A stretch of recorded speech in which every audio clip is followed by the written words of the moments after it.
오늘도 말씀 나누기 전에 앞뒤 좌우로 보시면서 한번 인사하면 좋겠습니다. 단순하게 사랑합니다 그렇게 한번 서로 고백하면서 인사하면 좋겠습니다.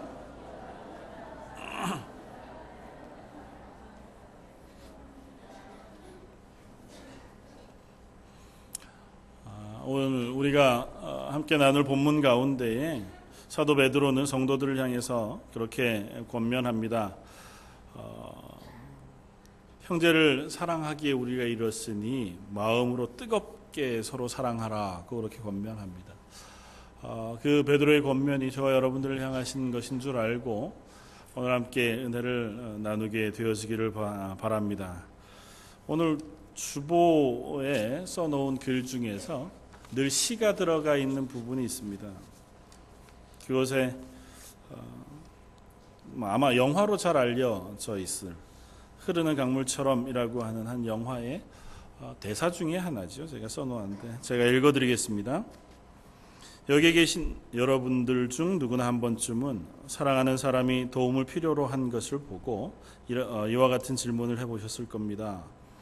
주여, 기꺼이 도와주고는 싶은데 도대체 무엇이 부족한 것입니까?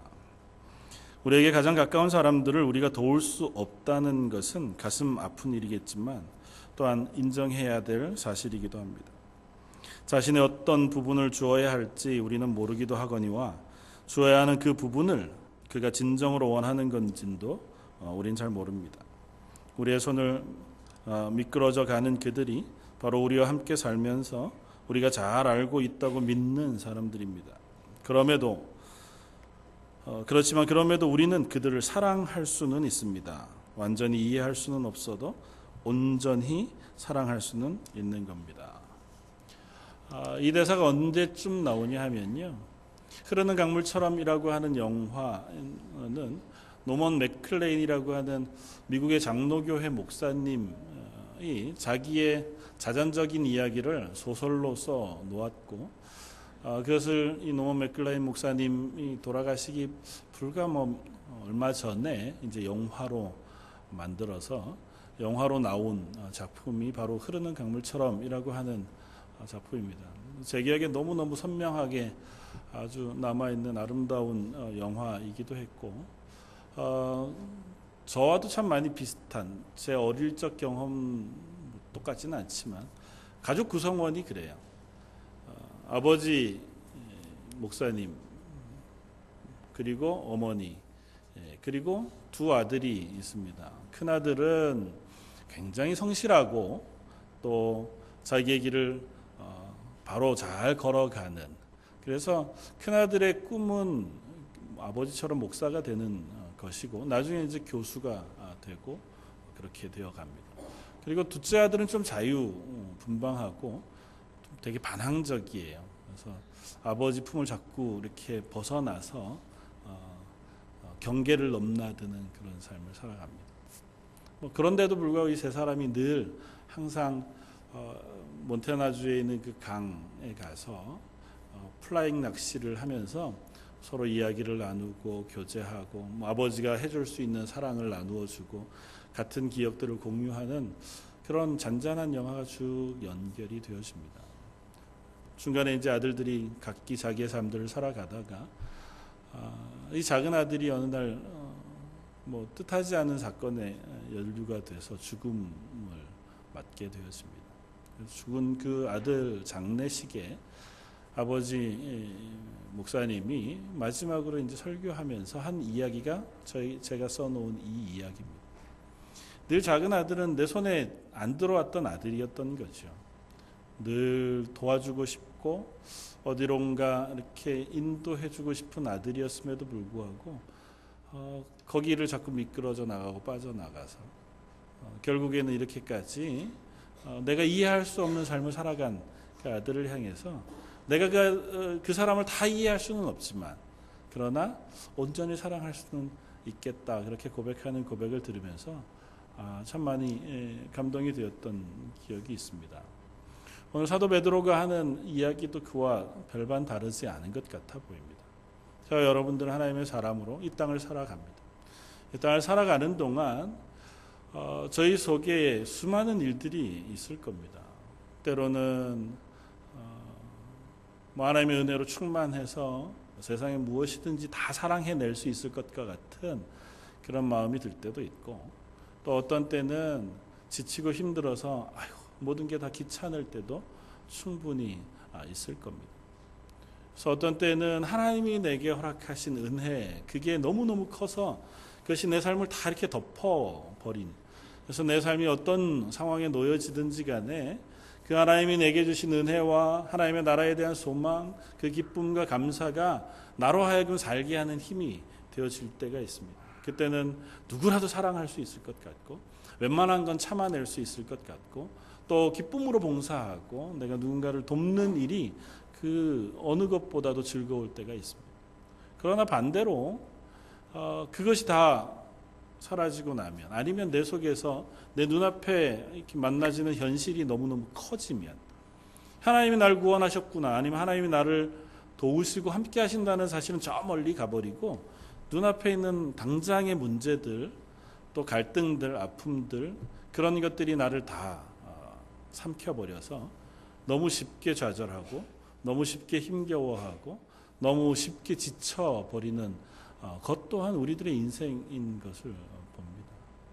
그럴 때에 오늘 사도 베드로의 이 권면을 우리가 귀담아 들으면서 우리의 삶 속에 하나님의 가치, 하나님의 나라의 가치, 복음의 그 귀한 가치가 내 삶을 뚫고 들어와서 우리의 삶을 이렇게 풍성하게 채우게 되는 은혜가 있어지기를 주님의 이름으로 축원을 드립니다. 오늘 본문은 그렇게 우리들에게 이야기합니다. 너희가 진리를 순종함으로 너희 영혼을 깨끗하게 하여 거짓 없이 형제를 사랑하게 이르렀으니 마음으로 뜨겁게 서로 사랑하라. 그렇게 권면하고 나서 우리가 뜨겁게 서로를 사랑할 수 있고, 그렇게 하나님의 은혜 가운데 내 삶을 살아낼 수 있는 이유에 대해서 23절은 읽겠습니다. 너희가 거듭난 것은 썩어질 씨로 된 것이 아니요 썩지 아니할 씨로 된 것이니 살아있고 항상 있는 하나님의 말씀으로 되었느니라. 너희가 그렇게 할 수 있는 것은 너희 삶이 변화되었기 때문이다. 이 땅에서 정말 뜨겁게 서로를 사랑한다는 게 얼마나 어려운 일인지 몰라요. 특별히 사도 베드로는 이 말을 하기 전에 앞쪽에 너희가 하나님 앞에서 거룩하게 살아갈 것을 요청합니다. 나그네로 사는 이 땅의 삶 가운데 하나님께서 거룩하신 것처럼 너희도 거룩하라고 말씀하신 그 명령을 따라 너희가 두렵고 떨림으로 이 땅 가운데 하나님의 사람으로 살아낼 것을 요구하면서 그 하나님의 사람으로 살아내는 것에 한 중요한 정점으로 너희가 서로 뜨겁게 사랑하라, 그렇게 권면하는 거거든요. 그러니까 너희 주변에 있는, 내 옆에 있는 이웃, 아니면 성도 혹은 가정, 아니면 내 주변에 있는 누구라도 내가 그리스도인으로 그들을 뜨겁게 사랑하는 것, 그 삶을 통해서 내가 하나님께 받은 은혜가 내 삶을 통하여 고백되어질 것을 부탁하는 거죠.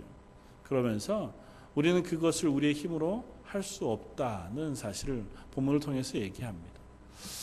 우리가 누구라고 사실은 누군가를 뜨겁게 사랑할 수 있겠습니까? 일생에 단 한 번 정도쯤은 누군가를 뜨겁게 사랑해 본 경험이 있다. 그러면 그건 누구라도 있을 수 있겠죠. 그래서 다들 결혼하신 거잖아요. 전혀 아니시군요. 저는 그렇거든요.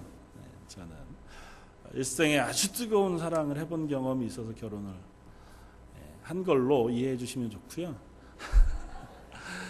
누구라도 그렇습니다. 누구라도 한 번쯤은 그럴 수 있어요. 어렸을 때 옛날에 되게 뜨겁게 그런 경험이 있는데 그럴 수 있죠. 근데 그냥 일상의 삶을 살면서 앞으로도 내가 만나는 내 모든 사람들 혹은 내 주변에 있는 이들을 뜨거운 마음으로 사랑하라고 하는 건 참 어려운 권면이 아닐 수 없습니다. 어떻게 다 사랑할 수 있겠어요? 다 이해하기도 어렵고 다 사랑해내기도 어렵습니다. 그런데 사도 베드로가 우리에게 알려주는 힌트 하나는 너희 속에 그 사랑할 힘과 씨앗이 심겨져 있다는 겁니다. 다른 것이 아니라 하나님으로부터 주어진 그 구원의 은혜가 우리 속에 심겨진 이상 그것이 우리로 하여금 사랑할 수 있는 사람으로 만들어 준다는 것입니다. 그러면서 그것은 뭐라고 얘기하냐면 항상 있는 하나님의 말씀이다. 그렇게 설명해요. 왜 그것을 다른 것을 표현하지 않고 하나님의 말씀이라고 표현했을까요? 우리가 종종 살펴보았던 것처럼 하나님의 말씀이라고 하는 표현은 이렇게 써놓은 성경 66권 말씀 이것을 의미하기도 하지만 조금 다른 말로 표현하면 하나님의 의지 이렇게 표현해도 별반 다르지 않습니다. 하나님의 말씀은 하나님의 능력과 의지를 포함하는 거예요. 창세기 1장에 우리가 보는 것처럼 하나님이 말씀하십니다. 빛이 있으라 하시니 그대로 된지라예요. 하나님의 말씀은 하나님의 말씀하시면 그대로 된다는 것입니다. 구약의 수많은 하나님의 사람들이 하나님과의 언약을 받았습니다. 하나님께서 노아를 부르시고 아브라함을 부르십니다. 그리고 그들과 언약하여 말씀하셨습니다.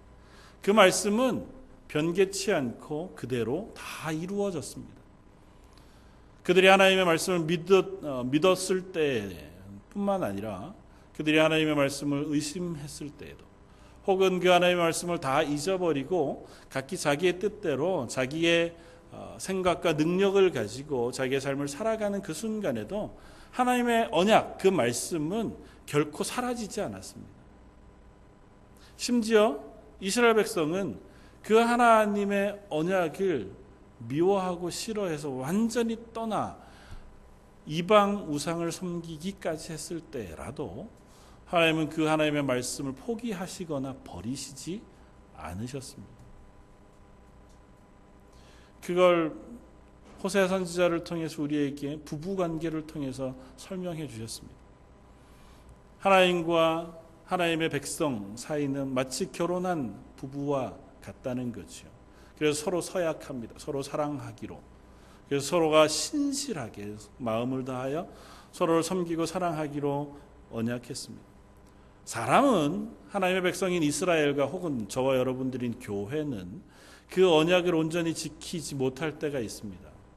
그래서 그 사랑의 신실한 약속을 어기고 다른 것에 눈을 돌릴 때가 있는 거죠.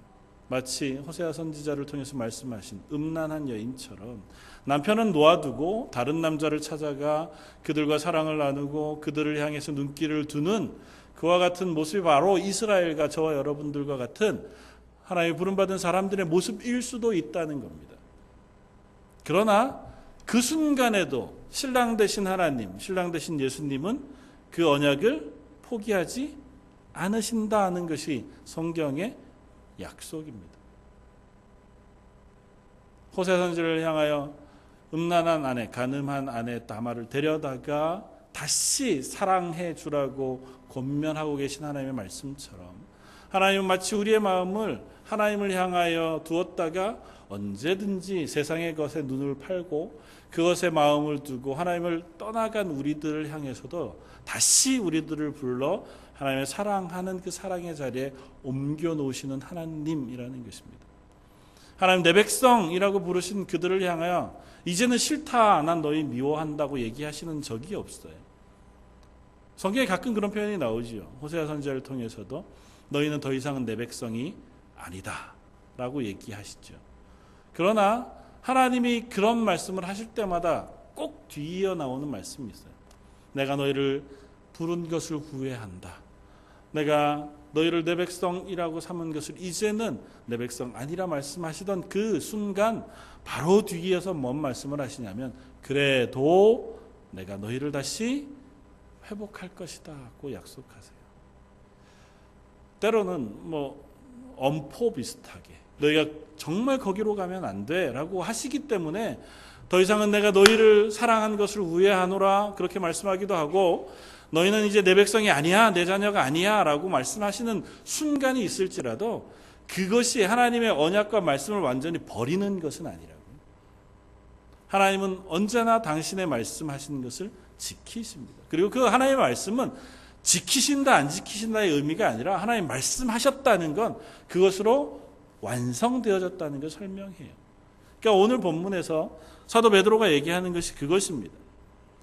우리 속에 하나님께서 은혜를 베푸시고 우리를 거듭나게 하사 하나님의 자녀 삼으신 것, 그것은 살아있고 항상 있는 하나님의 말씀으로 된 것이다. 그러면서 이렇게 이사야 선지자의 비유의 말을 끌어다가 그 다음에 씁니다. 24절, 그러므로 모든 육체는 풀과 같고 그 모든 영광은 풀의 꽃과 같으니 풀은 마르고 꽃은 떨어지되 오직 주의 말씀은 세세토록 있도다.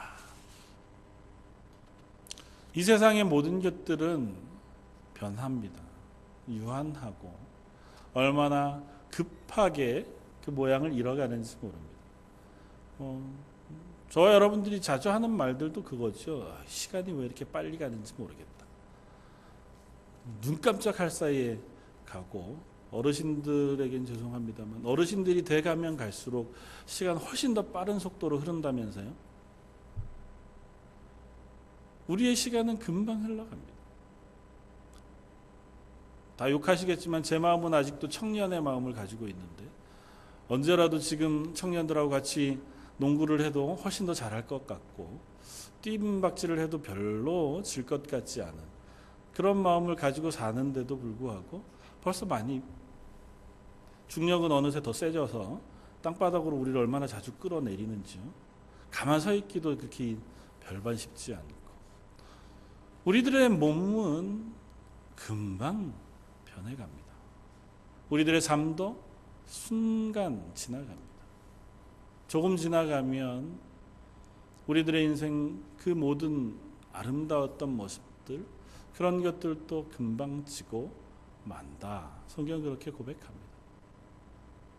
그러나 그 가운데에서 영원히 변치 않는 것이 우리 속에 심겨졌다.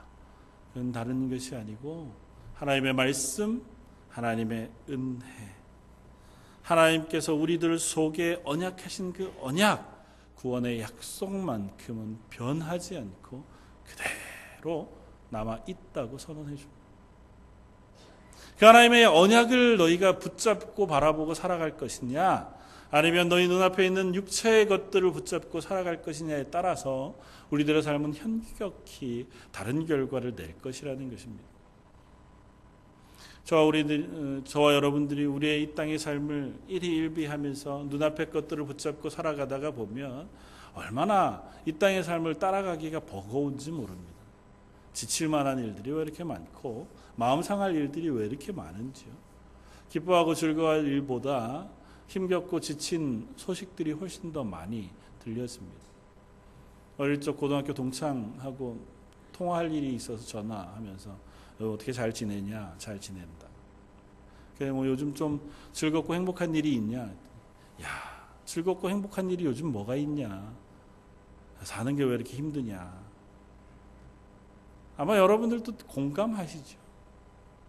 그것이 이곳 캐나다의 삶이건, 아니면 저 한국에서의 삶이건, 아니면 나이 많으신 어르신들의 삶이건, 한창 일할 젊은 이들의 삶이건, 아니면 내일 내 미래를 향해서 열심히 공부하고 있을 우리 자녀들의 삶이건, 그 어떤 삶 하나도 그렇게 만만하지 않습니다. 그럼에도 불구하고 그 삶을 우리에게 맡기신 하나님께서 그냥 우리만 덩그러니 던져놓지 않으시고 내가 너와 항상 함께 있으마, 그렇게 말씀하고 계시다는 겁니다. 우리에서 성령을 부으시고 그 말씀을 통해서 우리를 채우시고 인도해 가시겠다고 말씀하신다는 겁니다. 우리를 하나님의 자녀 삼으신 것부터가 우리의 능력과 우리의 애씀이 아니라 하나님의 은혜와 하나님의 능력으로 우리를 부르셨다고 성경은 이야기합니다.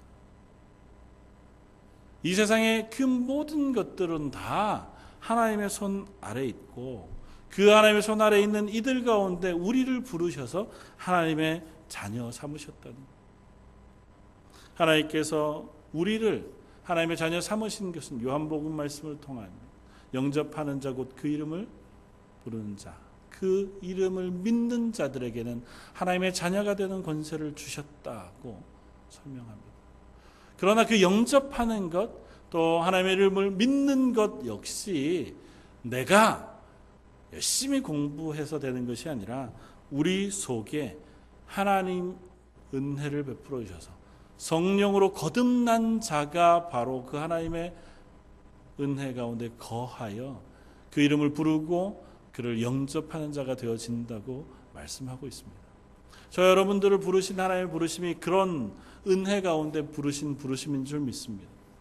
내가 열심히 공부해서 그러다 보니 하나님은 믿을 만한 존재야, 그렇게 해서 믿어진 것도 아니고, 세상 살아가다 보니까 의지할 게 하나도 없는데 종교들을 하나씩 이렇게 섭렵해 가다 보니까 그나마 그래도 제일 괜찮은 종교가 기독교여서 그래 나는 하나님 믿기로 오늘부터 작정했어. 시작은 그럴 수 있습니다. 실제로 그렇게 해서 신앙생활을 시작할 수는 있어요. 그러나 그 마음에 내가 하나님을 믿고 예수 그리스도가 나를 위하여 십자가의 죽으심으로 내가 구원받았다는 사실을 고백하게 되는 것은 우리 속에 성령이 그 은혜를 베풀어 주셔야만 가능합니다. 그렇지 않고 그 고백을 하고 그 은혜를 경험할 수는 없어요. 저와 여러분들이 하나님의 자녀 되어서 예배 자리에 서서 하나님의 은혜를 구하는 유일한 이유는 우리 속에 하나님께서 성령을 부으셨기 때문이에요. 저와 여러분들을 사랑하셔서 하나님의 자녀 삼아주셨기 때문입니다. 그리고 그 하나님의 은혜 부으심과 그 구원과 그 사랑은 변개치 않는다고 말씀하신다고요. 세상에 꽃이 다 떨어지고 우리의 육체가 시들어져 가고 우리의 삶이 알 수 없는 곳을 향해서 흔들려 지나가는 그 순간에라도 우리 속에 부으신 하나님의 구원의 은혜, 우리와 함께 하시는 하나님의 동행하심은 결코 변하지 아니하신다는 것입니다. 너희는 무엇을 바라보고 너희의 인생을 살아갈 것이냐? 그렇게 사도 베드로가 우리들에게 묻고 있는 것 같습니다. 너희 흔들리는 육체, 너희 눈앞에 놓여 있는 수많은 것들, 그것들을 의지하고 그것들을 목적하고 그것들을 붙잡고 살아가느라고 아둥바둥 애쓸 것이냐? 아니면 그 위에 계신 그런 모든 것 위에 우리를 구원하시겠다고 언약하시고 그 언약을 완성하시는 그 하나님을 붙잡고 하나님을 의지하여 살아갈 것이냐고 우리들에게 묻고 있는 줄 압니다. 사랑하는 성도 여러분, 우리는 지나가면 어쩌면 별것 아닌 그런 현재의 순간을 살아내고 있는지 모릅니다. 사는 동안에는 힘들 수 있죠. 누군가에게 나눌 고민들, 그 나눌 사람도 별로 없고, 또 참 가슴 깊은 곳에서 일어나는 아픔과 어려움들을 다 이겨낼 수도 없을 그런 시간들을 지나가는지도 모릅니다. 그러나 그 모든 시간들 위에 늘 하나님의 말씀이 함께 계시다는 사실을 우리가 기억할 수 있기를 원합니다. 내가 읽고 묵상해 그것으로 은혜를 경험하고 그것이 내 마음을 다 녹여낼 만한 위로가 되어지든지, 혹 나는 잘 몰라 어떤 경우에는 내가 하나님의 말씀을 잘 읽지도 못하고 그저 그냥 성경책을 내 옆에만 두고 사는 삶이 되어질지라도 하나님의 말씀은 늘 저와 여러분들과 함께 있는 줄 믿습니다. 날 구원하신 하나님께서, 저와 여러분들을 하나님의 교회로 부르신 하나님께서 저와 여러분들의 인생 가운데 늘 동행하시면서 우리가 하나님의 은혜를 구하기만을 기다리시고 그 하나님의 은혜를 구하는 그 사람들에게 하나님의 말씀을 들려주시고 그 말씀으로 깨닫게 해주셔서 말씀이 우리의 삶을 이끌어가는 그 삶으로 우리를 인도해 가실 줄 믿습니다. 그럴 때에 저와 여러분들은 이 사도 베드로의 고백처럼 비로소 그제서 서로를 뜨겁게 사랑할 수 있는 사람 되어지는 줄 믿습니다. 사랑 우리 런던 제일장로의 모든 성도 여러분, 조금 아까 우리가 인사한 것처럼 내 옆에 있는 이를 뜨겁게 사랑할 수 있는 하나님의 사람들 되시기를 주님의 이름으로 축원을 드립니다. 우리의 삶이 그 사랑을 드러내는, 그 사랑을 고백해내는, 그 사랑을 증명해내는 하루하루가 되시기를 주님의 이름으로 부탁을 드립니다. 한번 같이 기도하겠습니다. 감사와 찬양을 받으시기에 합당하신 주님, 이 세상의 모든 육체는 풀과 같고 그 모든 영광은 풀의 꽃과 같아서 풀은 마르고 꽃은 시들어버리지만, 그러나 우리 가운데 허락하신 하나님의 구원의 은혜, 우리와 동행하시는 하나님의 말씀만은 영원토록 변치 않고 우리와 함께 하시는 줄 믿습니다. 그 하나님의 말씀을 의지하여, 그 하나님의 동행하심을 의지하여 이 땅 가운데 우리에게 맡겨진 삶을 살아내고, 내 사랑하는 가족들, 내 주변에 있는 사랑하는 성도들, 내 만나는 모든 이들을 뜨거운 가슴으로 사랑해내는 하나님의 사람들, 하나님의 교회가 되게 하여 주옵소서. 모든 말씀 예수님 이름으로 기도드립니다. 아멘.